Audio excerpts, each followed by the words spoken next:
बिस्मिल्लाहिर्रहमानिर्रहीम। आज के अपने लेक्चर का आगाज़ करते हैं।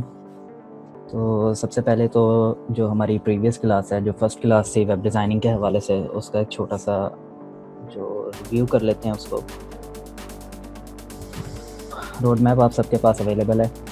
तो जो हमारी कल की पहली क्लास हुई है, उस पहली क्लास के अंदर हम लोगों ने वेबसाइट का इंट्रोडक्शन, वर्डप्रेस का इंट्रोडक्शन और लोकल होस्ट का इंट्रोडक्शन जो है वो किया है।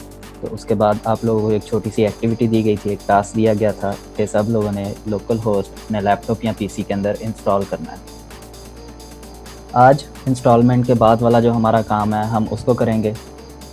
उसके साथ जो हमारा वर्डप्रेस का डैशबोर्ड है हम उसका ओवरव्यू करने की आज कंप्लीट करने की कोशिश करेंगे। तो सबसे पहले जो आप लोगों ने बिटनामी वर्डप्रेस कल इंस्टॉल किया है उसकी बात करेंगे कि हम उसको अब यूज़ कैसे करेंगे, उसको ओपन कैसे करेंगे। आप लोगों को सिंपल अपने ब्राउज़र में जाना है, गूगल क्रोम में, या अगर आप लोगों के पास इंटरनेट एक्सप्लोरर बाय डिफ़ॉल्ट हर लैपटॉप या पीसी में होता है, तो आप लोगों ने गूगल में जाने के बाद आप लोगों ने सिंपल जो राइट करनी है वो करना है local host slash WordPress. Local host slash WordPress. जब आप local host slash WordPress right करेंगे तो जो एक लोकली सर्वर हमारी वेबसाइट के अंदर लैपटॉप या पीसी के अंदर क्रिएट हुआ है, वो वाला सर्वर जो वो हमारी वेबसाइट है वो यहाँ पे शो हो जाएगी। बाय डिफ़ॉल्ट यहाँ पे जो हमारे पास पहली पोस्ट कह सकते हैं या जो पहला जो स्टार्टअप होता है वो हमारे पास हमेशा हेलो वर्ल्ड का होता है। हेलो वर्ल्ड असल में बस एक उनकी टर्म है जिसको वो यूज़ करते हैं किसी भी न्यू वेबसाइट के लिए या किसी भी चीज़ के लिए। तो ये जो हेलो वर्ल्ड हमारे पास आ रहा होता है, आप बेशक लाइव वेबसाइट बना लेनी हो, बेशक आप किसी और सर्वर को यूज़ करके वर्डप्रेस जब भी आप इंस्टॉल करेंगे तो आपके पास जो पहली चीज़ आएगी वो हेलो वर्ल्ड की पोस्ट ही आएगी। असल में ये इनकी वेलकम पोस्ट होती है। नीचे यहाँ पे लिखा हुआ भी आपके पास नज़र आ रहा होगा, welcome to WordPress, this is our first post, edit और delete it then start writing. तो हम लोग इसको एडिट नहीं करते, हम लोग इसको डायरेक्टली डिलीट ही करते होते हैं।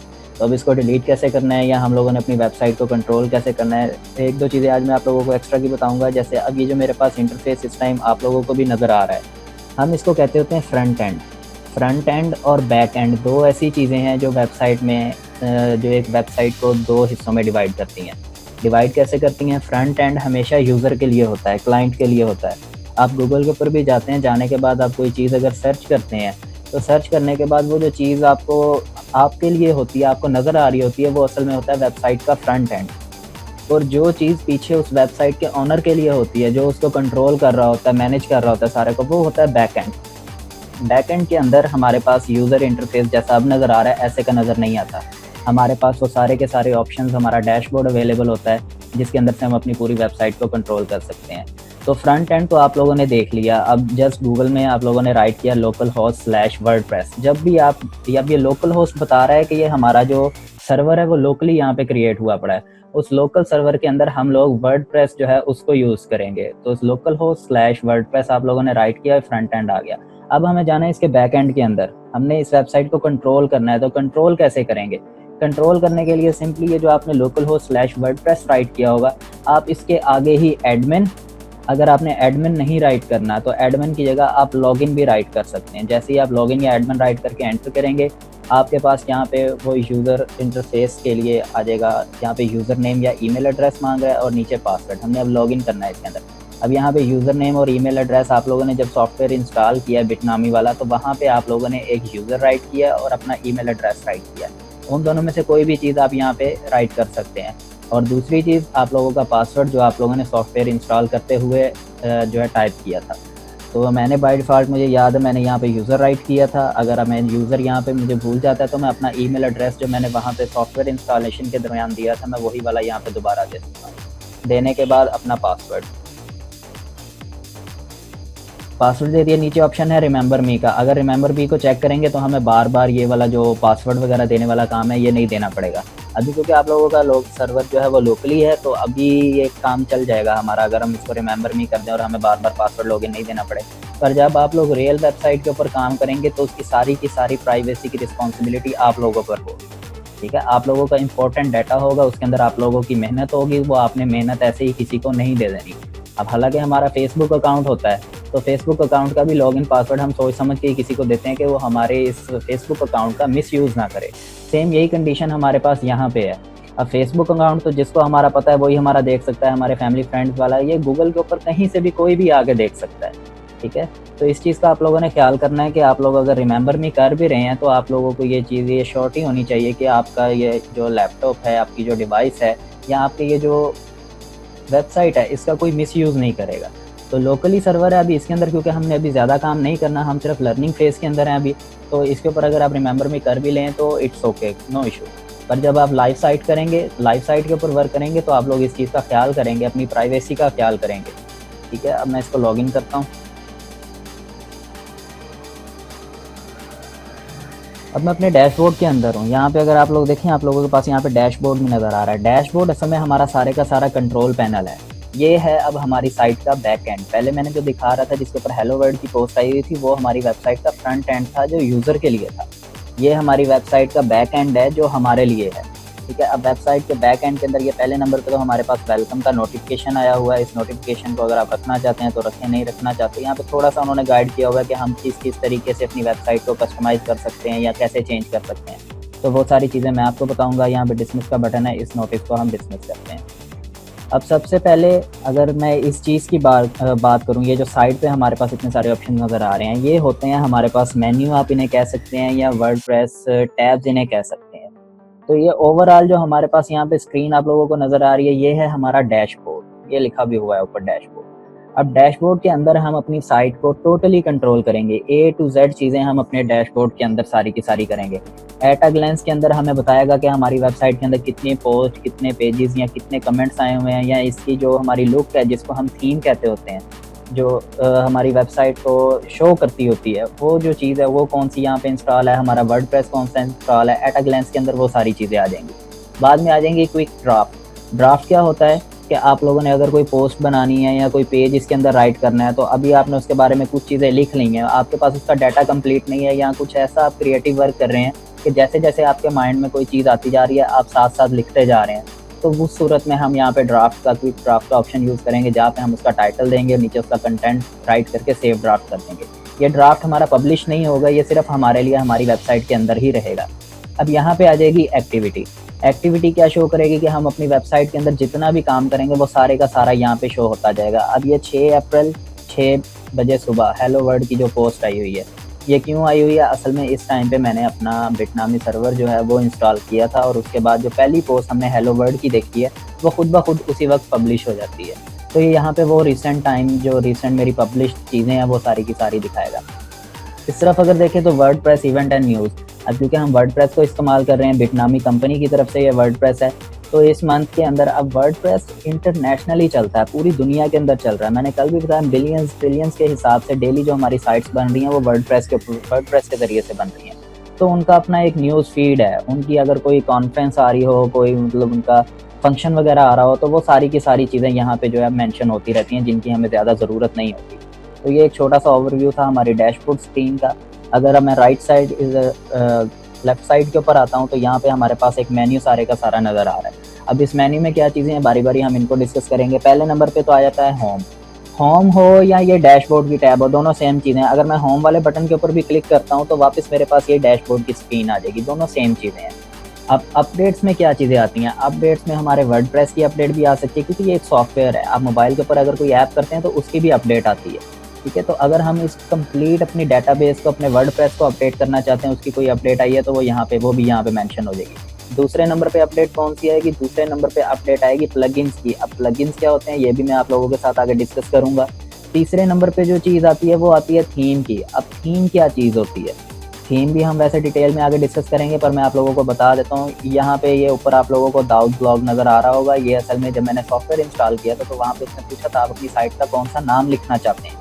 बाय डिफ़ॉल्ट जो होता है वो न्यू वर्डप्रेस साइट या माई ब्लॉग लिखा होता है, तो मैंने उसको माई ब्लॉग को चेंज करके दाऊद ब्लॉग यहाँ पे कर दिया था उस वक्त। ये आप अभी भी चेंज कर सकते हैं। तो इसके ऊपर ये जो है हमारी वेबसाइट का एक शॉर्ट लिंक है फ्रंट एंड के लिए। इस पर क्लिक करेंगे या इससे राइट क्लिक करने के बाद ओपन इन न्यू टैब करेंगे तो आप लोग अपनी साइट के फ्रंट एंड के अंदर आ जाएंगे। तो ये जो हमारे पास इस टाइम ये सारी की सारी लुक नज़र आ रही है ना, ये है हमारी थीम, हमारी वेबसाइट का स्टाइल।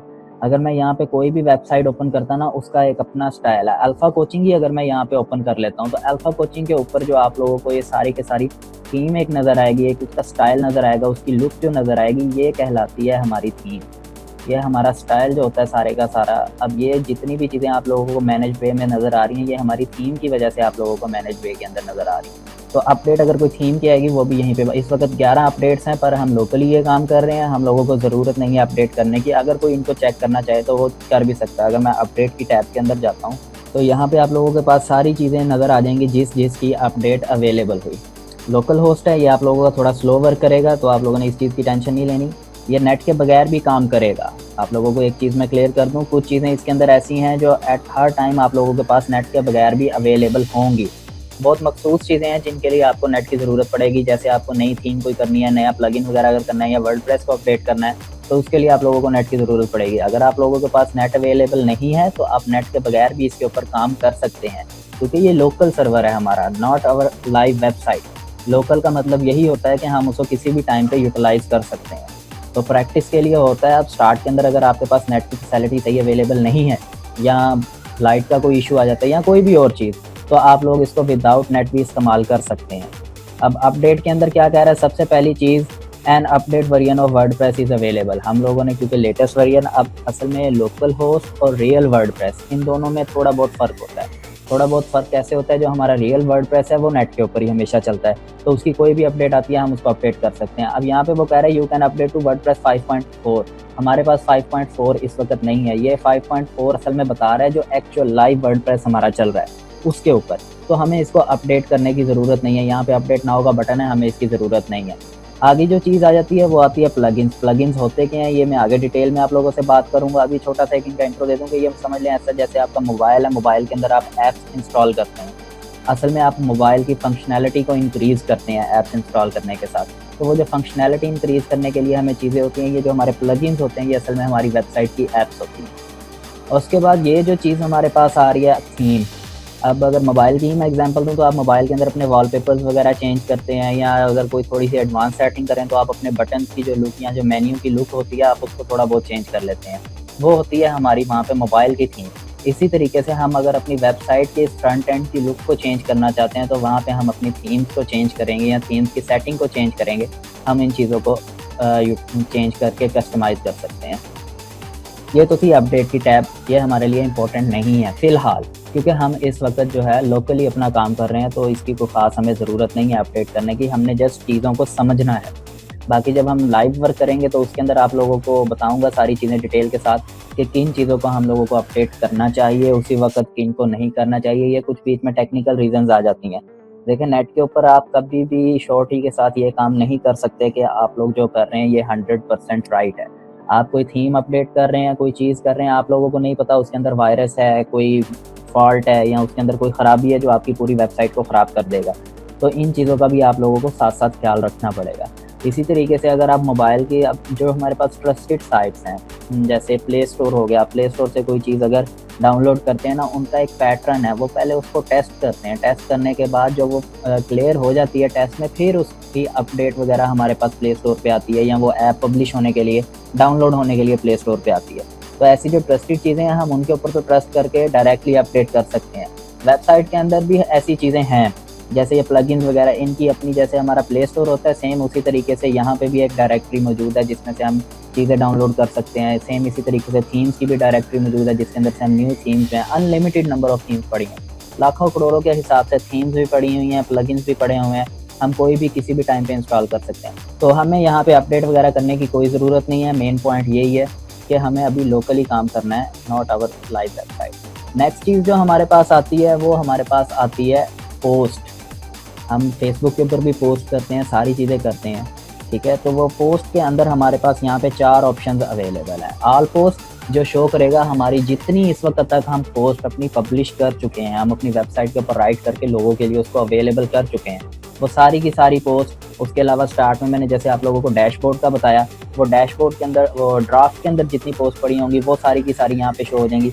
अगर मैं ऑल पोस्ट वाली टैब में जाता हूँ तो मैं आगे आप लोगों को दिखाता हूँ यहाँ पे हमारे पास कैसा यूज़र इंटरफेस होगा और क्या क्या ऑप्शन हमारे लिए अवेलेबल होंगे। अब यहाँ पे देखें हेलो वर्ल्ड, फ्रंट एंड पे अगर मैं जाऊं तो हमारे पास बिल्कुल फ्रंट पे हेलो वर्ल्ड की ही एक पोस्ट जो है वो शो हो रही है। ये देखें जी, हेलो वर्ल्ड बाय यूज़र 6 अप्रैल 2020, ये उसकी डेट आ रही है। एक कमेंट है हमारी इस पोस्ट के ऊपर, 6 तारीख को ये पोस्ट पब्लिश हुई है और यूज़र की तरफ से ये पोस्ट पब्लिश हुई है।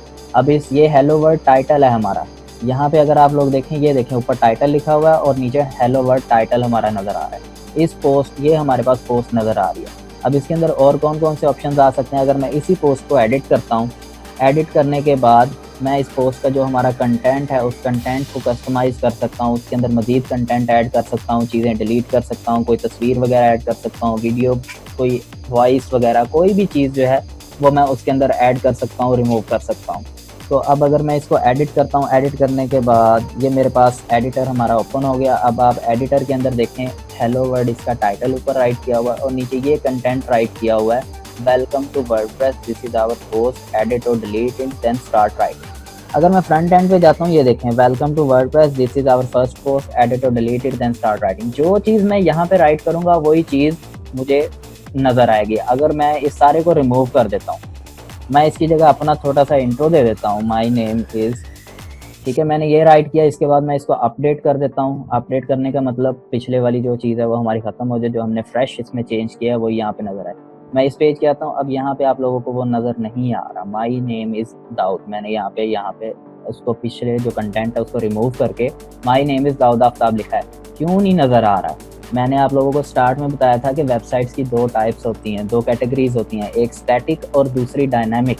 डायनामिक के अंदर ऑटोमेटिकली चेंज हमें नज़र आ जाता है। ये हमारी स्टैटिक वेबसाइट है, इसके अंदर ऑटोमेटिकली चेंज नज़र नहीं आएगा। अब वो चेंज हम लोगों ने कैसे करना है, ये आप लोगों के पास गूगल में एक छोटा सा बटन नज़र आ रहा होगा जिसके ऊपर अगर मैं माउस लेके जाता हूँ तो वो कहता है रीलोड दिस पेज।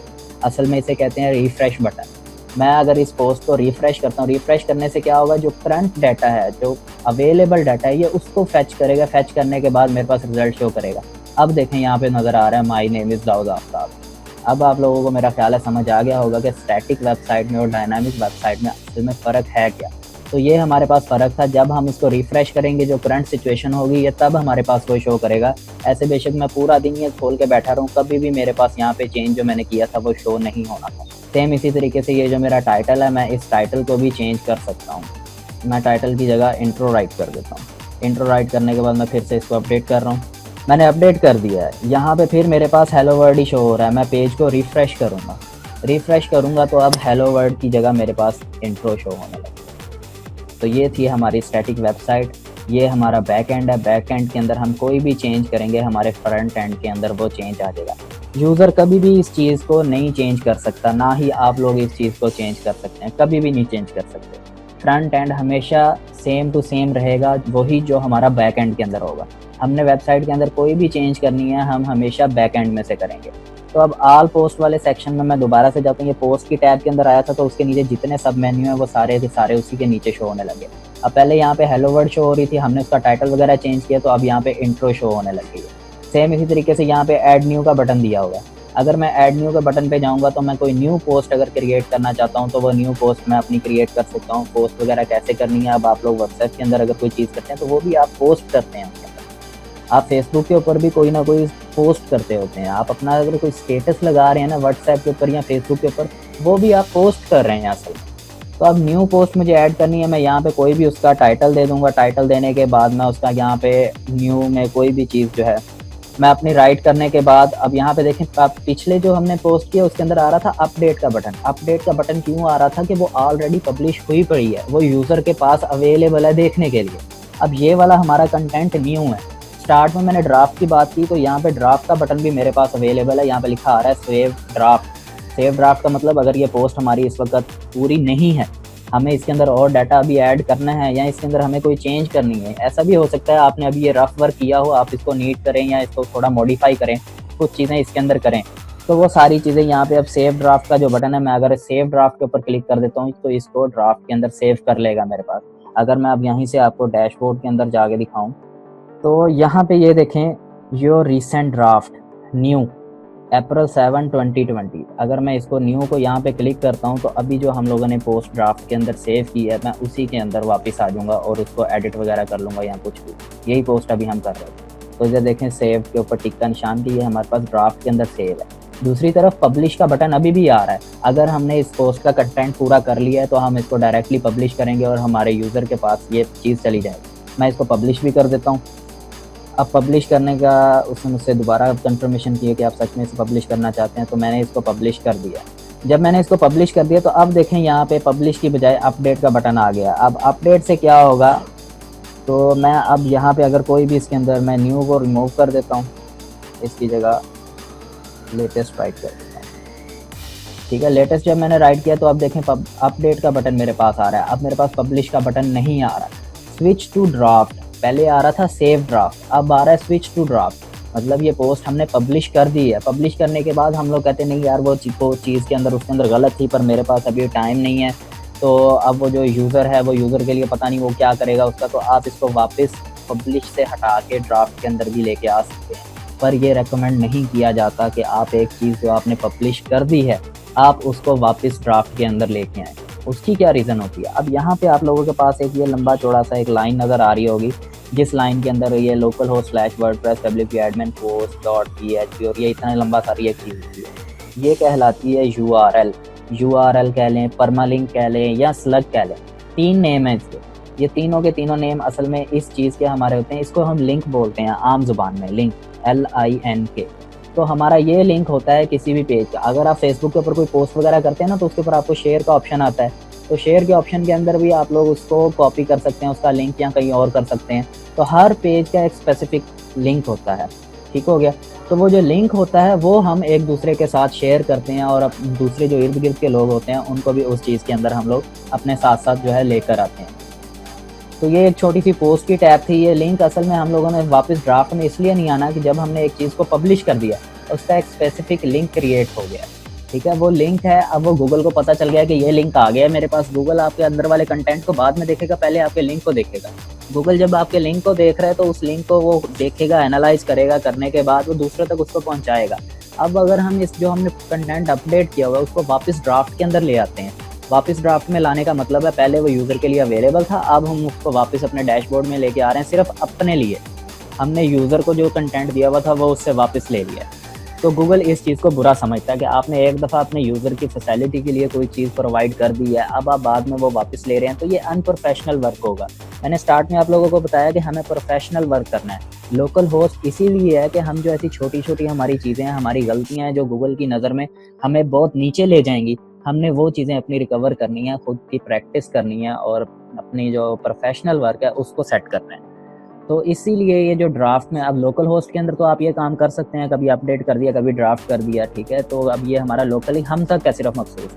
अब आप लोग क्लास के अंदर सारे लोग मौजूद हैं, आप लोग भी एक दूसरे की साइट तक एक्सेस हासिल नहीं कर सकते क्योंकि ये सिर्फ हमारे लैपटॉप या पीसी के अंदर मखसूस है।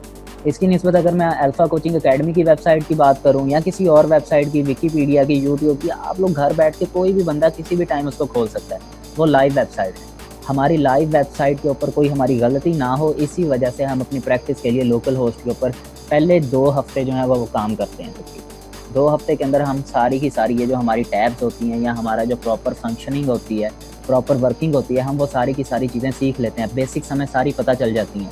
फिर उसके बाद हम अपना जो लाइव वर्क है उसको स्टार्ट करते हैं। अब ये चीज़ आपको समझ आ गई होगी, अगर मैं स्विच ड्राफ्ट करता हूँ तो ये जो लिंक है हमारे पास, वो लिंक असल में रिमूव हो जाएगा। अब वो गूगल ने अपने पास स्टोर कर लिया, गूगल उसको कभी भी डिलीट नहीं करेगा अपने पास से। अब अगर कोई यूज़र आता है ना तो गूगल उस पर सामने वो लिंक करेगा भी कि यार ये लिंक, ये फ़लानी तारीख को मैंने सेव किया था तो इसके अंदर ये डाटा था, अगर तुम्हें ये डाटा चाहिए तो मैं तुम्हें ये दे सकता हूँ। गूगल उस बंदे को, यानी हम लोगों को, जब हम गूगल के ऊपर सर्च करते हैं तो वो लिंक हमारे सामने आएगा, पर जब हम उस लिंक को ओपन करेंगे तो उसके अंदर कोई चीज़ नहीं होगी। तो ये है एक बैड इंप्रेशन। तो इसी बैड इंप्रेशन से बचने के लिए कहा जाता है कि आप कभी भी अपडेट किए हुए काम को या पब्लिश किए हुए काम को सेव ड्राफ्ट नहीं करेंगे। सेव ड्राफ्ट उसी सूरत में करना है जब आपको तसल्ली हो जाती है। तसल्ली जब तक नहीं होती आप उसको ड्राफ्ट में सेव रखें। एक दफ़ा आपकी तसल्ली हो गई है उसके बाद आप अपने कंटेंट को पब्लिश करें और उसको यूज़र के लिए या जो हमारे और लोग हैं उनके लिए अवेलेबल करें। तो पोस्ट के अंदर तो ये सारी चीज़ें। अब इसके अंदर आल पोस्ट के अंदर हमारी सारी की सारी पोस्ट जो है वो शो होंगी, ठीक है। उसके बाद ऐड न्यू के बटन के अंदर जैसे हम लोगों ने अभी किया है, तो ऐड न्यू के बटन के अंदर हम लोग अपनी न्यू पोस्ट कोई भी कर सकते हैं। The next thing is categories. Categories के अंदर क्या होता है, अब कैटेगरीज आप लोगों ने दराज ऐप खोल के देखी होगी या अमेजोन के ऊपर ऑनलाइन एफिलिएटिंग कुछ भी करते हैं, तो वहाँ पे चलें ये भी छोड़ें, आप बाटा की शॉप पे चले जाते हैं, जूता आपने लेना है, तो वहाँ पे भी डिफरेंट कैटेगरीज भरी हुई होती हैं आप लोगों के पास। ये हमारे पास स्कूल बूट हैं, ये हमारे पास जॉगर हैं, ये हमारे पास स्नैकर हैं, ये लेडीज़ है, ये जेंट्स है, ये जितनी भी चीज़ें होती हैं वो कहलाती हैं हमारी कैटेगरीज। तो हमने अपनी वेबसाइट एक कंप्लीट बनानी है, एक कंप्लीट स्टोर हम लोगों ने बनाना है, ठीक है, एक कंप्लीट पूरी की पूरी समझ लें, मतलब एक मखसूस टॉपिक के ऊपर हमने लाइब्रेरी बनानी है।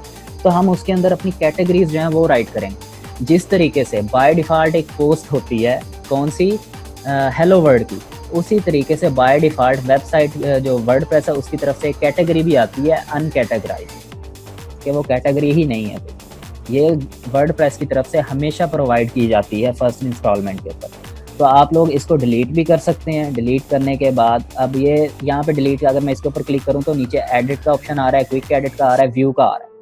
एडिट से मैं इसको एडिट कर सकता हूँ। क्विक एडिट और एडिट में ये फ़र्क है कि एडिट के अंदर मैं अंदर वाला कंटेंट भी सारे का सारा जिस तरीके से हमने अभी पोस्ट वगैरह चेंज की वो कर सकता हूँ। क्विक एडिट के अंदर सिर्फ मैं इसका टाइटल वगैरह या जो बाहरी चीज़ें मैं उन लोगों को चेंज कर सकता हूँ, उन चीज़ों को चेंज कर सकता हूँ। व्यू के अंदर मैं देख सकता हूँ कि ये नज़र कैसी आती है यूज़र के लिए। तो बाय डिफ़ॉल्ट अनकैटेगराइज्ड हमारे पास यहाँ पे पड़ी हुई है। मुझे कोई भी न्यू कैटेगरी ऐड करनी है, यहाँ पे उसका मैं नेम दूंगा स्लग, यानी उसका URL, ये वाला जो ऊपर पट्टी में होता है जो हम एक दूसरे के साथ शेयर करते हैं, तो वो खुद ब खुद ही उसका क्रिएट कर लेगा, हमें उसकी ज़रूरत नहीं पड़ेगी। अगर कोई अपना कस्टम बनाना चाहता है तो वो भी यहाँ पे राइट कर सकता है। मैं नेम के अंदर आप लोगों को एग्जांपल देने के लिए न्यू कैटेगरी ही लिख सकता हूँ। न्यू कैटेगरी मैंने यहाँ पे राइट किया। राइट करने के बाद मैं नीचे आ जाऊँगा। अब स्लग मैं नहीं राइट करूँगा, वो बाय डिफ़ॉल्ट मेरा यही वाला जो मैंने नेम राइट किया है इसी को मेरा स्लग बना लेगा और कर लेगा। पेरेंट कैटेगरी, अब पेरेंट कैटेगरी असल में हम कहते हैं कि ये एक सब कैटेगरी है हमारे पास और ये मेन कैटेगरी है। अब आप लोगों की वेबसाइट हो सकता है उसके अंदर मैं एग्जांपल दे दूं कि आप किसी मल्टी स्टोर के ऊपर चले जाते हैं। अब मल्टी स्टोर में आप लोगों के पास गारमेंट्स भी हैं, आप लोगों के पास शूज़ भी हैं, सारी चीज़ें हैं। तो वहाँ पे अब अगर मैं सिर्फ गारमेंट्स और शूज़ की बात करूँ, एक दुकान के अंदर आप गए हैं, वहाँ पे गारमेंट्स भी है, शूज़ भी है, तो एक सेक्शन कपड़ों का बना हुआ है, एक सेक्शन जूतियों का बना हुआ है। तो अब जूतियों वाला जो सेक्शन है, शूज़ वाला जो सेक्शन है, उसके अंदर भी नीचे कैटेगरीज जैसे मैंने पहले आप लोगों को बताया कि मतलब कोई स्कूल भी हो सकता है, स्नैकर भी हो सकता है, जॉगर भी हो सकते हैं, तो वो हमारे पास हैं सब कैटेगरीज। उसकी मेन कैटेगरी है सिंपल शूज़, ठीक है। अब दो मेन कैटेगरीज है हमारे पास, कपड़े और जूते। अब जूतों के अंदर सब कैटेगरीज आ जाती हैं। अब मैं यहाँ पे न्यू कैटेगरी राइट कर रहा हूँ, हो सकता है ये मेरे पास स्नैकर्स हैं, तो मैं यहाँ पे पेरेंट कैटेगरी, अभी फ़िलहाल यहाँ पे सिर्फ एक कैटेगरी है अनकैटेगराइज। तो अगर यहाँ पे मैं कोई दूसरी वगैरह ऐड करता हूँ तो मैं यहाँ से उसकी पेरेंट कैटेगरी मीन्स वो बेसिकली आ कहाँ से रही है। अगर मैं यहाँ पे जॉगर ऐड कर रहा हूँ तो मैं यहाँ पे शूज़ को सिलेक्ट करूँगा कि ये जूतों की एक किस्म है, मेरे पास जूतों की एक सब कैटेगरी है। तो ये एक छोटी सी एग्जांपल थी आप लोगों को समझाने के लिए। यहाँ से मैं ऐड न्यू कैटेगरी के ऊपर क्लिक करता हूँ। अब देखें यहाँ पे जो मैंने अभी न्यू कैटेगरी ऐड की थी वो बाय डिफ़ॉल्ट यहाँ पे आ चुकी है। अब आप लोगों के पास इसके ऊपर ऑप्शन आ रहा है एडिट का, क्विक एडिट का, डिलीट का, व्यू का। अगर मैं ये कैटेगरी डिलीट करना चाहता हूँ तो मैं इसे डिलीट कर दूँगा। अगर मैं इसको एडिट करना चाहता हूँ, एडिट क्या करूँगा, मैं इसका नाम वगैरह अगर चेंज करना चाहता हूँ तो मैं इसका नाम चेंज कर लूँगा, जिस तरीके से हम पोस्ट का नेम चेंज करते हैं उसी तरीके से। क्विक एडिट के अंदर मैं सिर्फ इसका टाइटल चेंज कर सकता हूँ, अंदर वाला कंटेंट नहीं चेंज कर सकता। तो ये कैटेगरीज जो होती हैं असल में हम जितनी भी पोस्टें करते हैं वो सारी की सारी अपनी कैटेगरीज के अंदर करते हैं। वो किस तरीके से कवर करती हैं सारी चीज़ें, वो तो जब हम कोई सैम्पल पोस्ट करेंगे आप लोगों को मैं सैम्पल पोस्ट करके बताऊंगा कि हम अपनी पोस्ट के अंदर ये चीज़ें इस्तेमाल कर सकते हैं। तस्वीर कैसे लगानी है, वीडियो कैसे लगा सकते हैं, कोई म्यूज़िक फाइल है वो कैसे लगा सकते हैं। तो सारी की सारा एक कंप्लीट हम पोस्ट अपनी एक सैम्पल एग्जाम्पल जो है वो करेंगे। तो उसके अंदर आप लोगों को चीज़ें बताऊंगा। तो उसी के अंदर हम लोगों को अपनी कैटेगरी भी सिलेक्ट करनी होती है कि जो हम पोस्ट राइट कर रहे हैं ये किस कैटेगरी की पोस्ट है। तो ऐसे नहीं हम कर सकते, मतलब पोस्ट हम राइट कर रहे हैं कोई भी, मतलब कपड़ों और जूतों की एग्जांपल है, कपड़ों की हम पोस्ट राइट कर रहे हैं तो हम उसे जूतों के अंदर डाल दें, नहीं, ये काम हम लोगों ने नहीं करना। हम लोगों ने अपना जो हमारे आने वाला यूज़र है उसके लिए भी एक मखसूस चीज़ रखनी है और गूगल के लिए भी। आप दराज के ऊपर जाते हैं या अमेजोन के ऊपर जाते हैं, शॉपिंग वगैरह करते हैं ऑनलाइन, वहाँ पे भी डिफरेंट कैटेगरीज हैं। आप किसी भी कैटेगरी के अंदर इजीली जाके, अगर आप लोगों को सिर्फ वॉच चाहिए, घड़ी चाहिए, तो आप वॉच वाली जो कैटेगरी है उसके अंदर जाएंगे, सारी की सारी घड़ियाँ आप लोगों को वहाँ पे नजर आएंगी, या घड़ियों से रिलेटेड जो भी चीज़ होगी वो वहाँ पे नजर आएगी। अगर आप क्लॉथ्स में जाएंगे, जीन्स में जाएंगे, तो सिर्फ आप लोगों को वहाँ पे jeans and jeans related material नजर आएगा सारे का सारा। कभी ऐसा नहीं होता। अब हाँ, ये कीवर्ड्स होते हैं। जीन्स के अंदर आप चले गए, हो सकता है वहाँ पे आपको जीन्स पैंट की बजाय जीन्स की कोई शर्ट भी नजर आ रही हो, तो वो बेसिकली है वो भी जीन्स से ही। तो ये चीज़ें जो है ये बीच में छोटी छोटी सब कैटेगरीज हमें हेल्प करती हैं। तो वहाँ पे भी हमारे पास कैटेगरीज ही होती हैं, यहाँ पे भी कैटेगरीज असल में यूज़र की इंगेजमेंट के लिए होती है कि यूज़र हमारी वेबसाइट के ऊपर इंगेज रहे, उसे जो चीज़ चाहिए वो हमारी साइट के अंदर उसको ईजिली अवेलेबल होती रहे, उसको वो चीज़ें सारी की सारी मिलती रहें। तो अगर किसी को कोई भी चीज़ नहीं समझ आती तो वो पूछ सकता है। तो आज की जो हमारा टास्क है वो भी मैं आप लोगों को दूँगा। आप लोग अपनी 1-2 सैंपल पोस्ट करेंगे और या कोई कैटेगरी वगैरह बनाएंगे, वो टास्क मैं अभी ग्रुप में भी शेयर कर देता हूँ। तब तक के लिए अपना ख्याल रखिएगा, दुआओं में याद रखिएगा। अल्लाह हाफ़िज़।